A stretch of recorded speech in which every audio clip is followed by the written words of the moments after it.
Hello everyone. हम आज आधुनिक भारत का इतिहास में जो है महात्मा गांधी के द्वारा किए गए प्रमुख जो है स्वतंत्रता संग्राम के द्वारा किए गए प्रमुख आंदोलनों के बारे में चर्चा करेंगे।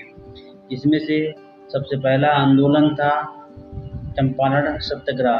चंपारण सत्याग्रह कब हुआ था? अवधि कब थी? 1917 ईस्वी में जो है महात्मा गांधी के द्वारा जो है चंपारण सत्याग्रह किया गया था। कारण क्या था? कारण था कि एक समझौते के अंतर्गत अंग्रेज बगान मालिक जो थे किसानों से कृषि जन उत्पाद के 3/20वें भाग पर तिनकटिया पद्धति नील की खेती कराते थे और राजकुमार शुक्ल के अनुरोध पर महात्मा गांधी जी इसमें शामिल हुए थे। विशेष तथ्य की बात करें तो अवैध वसूली का 25% वापस करने के लिए सहमति हुआ और महात्मा गांधी का भारत में सत्याग्रह का यह प्रथम प्रयास था। गांधी जी के सफल नेतृत्व से जो है रविन्द्रनाथ टैगोर के द्वारा जो है इन्हें महात्मा की उपाधि प्रदान किया गया। अब देखते हैं दूसरा, अहमदाबाद मिल मजदूर आंदोलन कब हुआ था? 1918 ईस्वी में हुआ था। इसका कारण क्या था कि प्लेग बोनस को लेकर के था, जिसमें जो है महात्मा गांधी ने मजदूरों को 35% बोनस दिए जाने का समर्थन किया। इसके विशेष तथ्य की बात करें तो भारत में होने वाले महात्मा गांधी जी की यह प्रथम भूख हड़ताल आंदोलन था। न्यायाधिकरण ने क्या किया? 35% बोनस देने का निर्णय लिया था। तीसरा आंदोलन था 1918 ईस्वी में खेड़ा सत्याग्रह। खेड़ा जो है गुजरात में पड़ता है।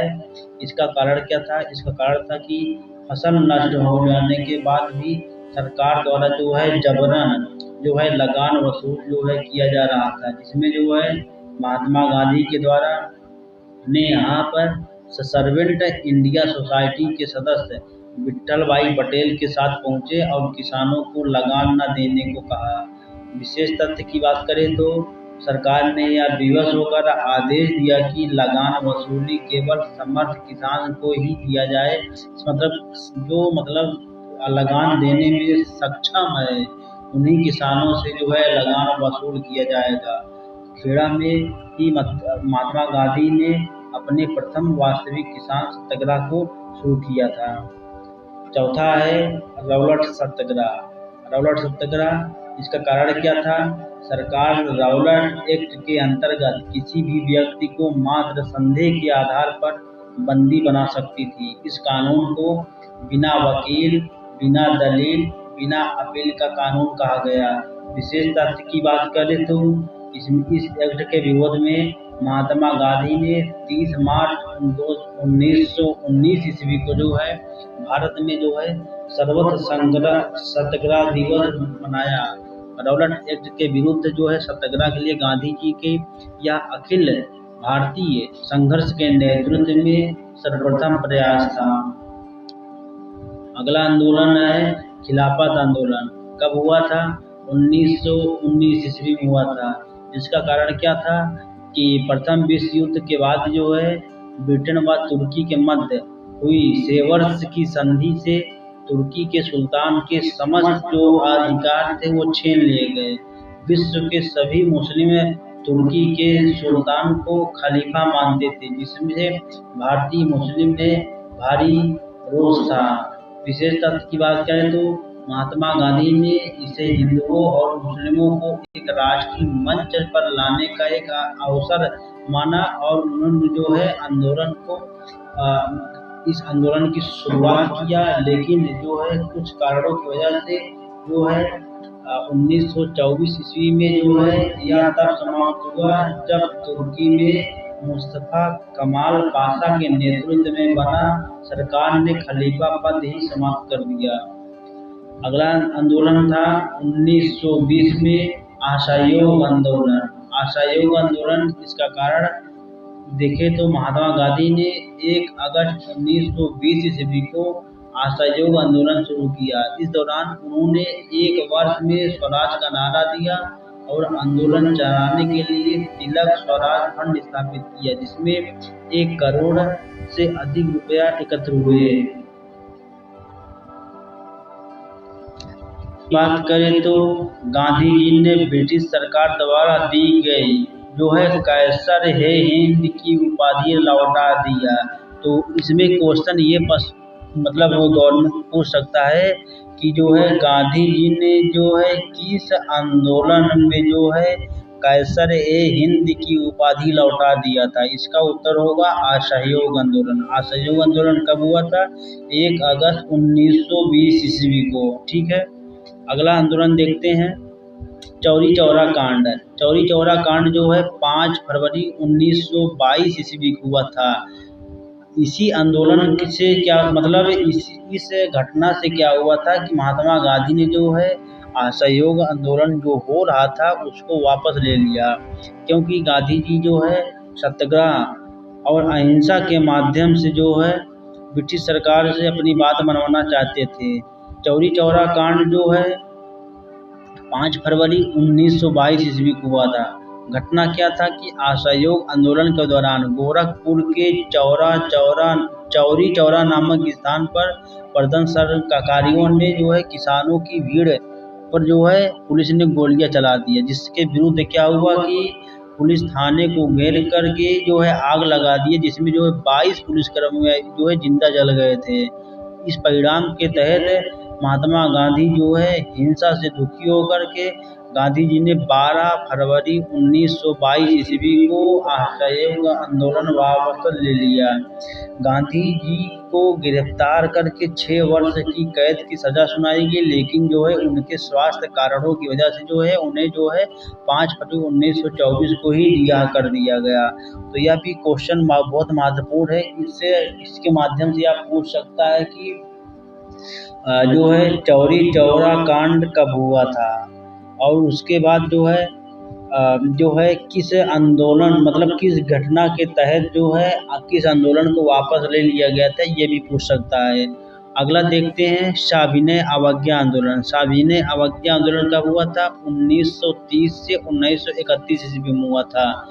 और गांधी जी ने जो है 12 मार्च 1930 ईस्वी को यहाँ पर दांडी मार्च जो स्टार्ट किया था। यहाँ पर 78 समर्थकों के माध्यम से जो है साबरमती आश्रम से 390 किलोमीटर दूर दांडी के लिए प्रस्थान किया। 6 अप्रैल 1930 के उन्होंने नमक हाथ में लेकर के कानून तोड़ा और सविनय अवज्ञा आंदोलन की शुरुआत किया था। सुभाष चंद्र बोस ने महात्मा गांधी के इस दांडी मार्च की तुलना नेपोलियन के पेरिस मार्च और जो है मुसोलिनी के रोम से किया था। तो गोलमेज सम्मेलन एवं प्रमुख समझौते। प्रथम गोलमेज सम्मेलन 12 से 19 नवंबर 1930 ईस्वी को हुआ था। इस प्रथम गोलमेज सम्मेलन में लंदन में ब्रिटिश प्रधानमंत्री रैमजे मैकडोनाल्ड एवं की अध्यक्षता में आयोजित किया गया, लेकिन कांग्रेस ने इसमें प्रतिभाग नहीं किया था। द्वितीय गोलमेज सम्मेलन जो है 7 सितंबर से 1 दिसंबर 1931 ईस्वी को हुआ था। कांग्रेस के एकमात्र प्रतिनिधि के रूप में महात्मा गांधी एस राजपुताना जहाज से लंदन पहुंचे और यहाँ सम्मेलन के सांप्रदायिक समस्याओं के कारण जो है यह असफल हो गया। तृतीय गोलमेज सम्मेलन 17 नवंबर से 24 दिसंबर 1932 ईस्वी को हुआ था। इसे जो है कांग्रेस ने बहिष्कार किया और डॉक्टर भीमराव अंबेडकर ने इन तीनों सम्मेलनों में भाग लिया था। गांधी इरविन समझौता 5 मार्च 1931 ईस्वी को जो है गांधी इरविन समझौता होता है। इसे जो है दिल्ली पैक्ट भी कहा जाता है। इसके तहत राजनीतिक बंदियों को रिहा करने और नमक बनाने की अनुमति जैसे शर्तें मानी गई, जिसके बाद कांग्रेस जो है द्वितीय गोलमेज सम्मेलन में शामिल होने को सहमत हुआ। पूना समझौता 26 सितंबर 1932 ईस्वी को महात्मा गांधी और डॉक्टर B.R. अम्बेडकर, भीमराव अम्बेडकर के मध्य जो है यरवदा जेल में हुआ था। इसके तहत दलित वर्गों के लिए पृथक निर्वाचक मंडल समाप्त कर प्रांतीय विधान मंडलों में सुरक्षित सीटें 71 से बढ़ाकर के 148 कर दिया गया, मतलब 148 सीटें को आरक्षित कर दिया गया। अब देखते हैं भारत छोड़ो आंदोलन। भारत छोड़ो आंदोलन कब हुआ था? 7 से 8 अगस्त 1942। भारत छोड़ो आंदोलन, इसका विवरण की बात करें तो बम्बई के ग्वालिया टैंक मैदान में अखिल भारतीय कांग्रेस कमेटी ने भारत छोड़ो आंदोलन प्रस्ताव को मंजूरी दिया था। इस आंदोलन में गांधी जी ने प्रसिद्ध नारा दिया था, करो या मरो। विशेषतः 9 अगस्त की सुबह ही ऑपरेशन जीरो हावर के तहत गांधी जी, मौलाना आजाद समेत सभी बड़े नेताओं को गिरफ्तार कर लिया गया। महात्मा गांधी को आगा खा पहले जेल में रखा गया। गांधी जी के द्वारा जो है प्रमुख आश्रम जो थे, टॉलस्टॉय फार्म जो है जोहान्सबर्ग अफ्रीका में था, साउथ अफ्रीका, 1910 ईस्वी में बनाया गया था। फिनिक्स फार्म डरबन में, दक्षिण अफ्रीका, 1904 में। साबरमती आश्रम गुजरात के अहमदाबाद में 1915 में, और सेवाग्राम आश्रम वर्धा महाराष्ट्र में जो है 1936 ईस्वी को हुआ था। दोस्तों यह था जो है महात्मा गांधी के द्वारा जो है प्रमुख जो है आंदोलन, सत्याग्रह जो भी कह सकते हैं, हुआ था। एक बार फिर से क्यों की रिवीजन कर लेते हैं। पहला था चंपारण सत्याग्रह 1917 ईस्वी, अहमदाबाद मिल मजदूर आंदोलन 1918 ईस्वी, और खेड़ा सत्याग्रह 1918 ईस्वी, और जो है राउलट एक्ट 8 मार्च 1919 ईस्वी, और इसी को जो है बिना वकील, बिना दलील, बिना अपील कानून कहा गया था। और जो है खिलाफत आंदोलन 1919 ईस्वी में हुआ था, और भारत मतलब असहयोग आंदोलन 1920 से 22 ईस्वी में हुआ था। चौरी चौरा कांड 5 फरवरी 1922 को, सविनय अवज्ञा आंदोलन 1930 से 1931 से, ये दांडी मार्च भी कहते हैं। और उसके बाद गोलमेज सम्मेलन हुआ, 3 में गोलमेज सम्मेलन हुआ था। पहला जो है 1930 को हुआ था, दूसरा 1931 को, तीसरा 1932 को। गांधी इरविन समझौता 5 मार्च 1931 ईस्वी को हुआ। पूना समझौता 26 सितंबर 1932 को हुआ था। फिर गांधी जी ने के द्वारा जो है भारत छोड़ो आंदोलन लागू किया गया, जिसमें जो है करो या मरो का नारा दिया गया था। इसमें जो है ऑपरेशन जीरो हावर के तहत सभी बड़े नेताओं को गिरफ्तार कर लिया गया था। और महात्मा गांधी के द्वारा जो है गांधीवादी आश्रम, Tolstoy farm, Phoenix farm, Sabarmati Ashram, Sevagram आश्रम। थैंक यू दोस्तों, जय हिंद।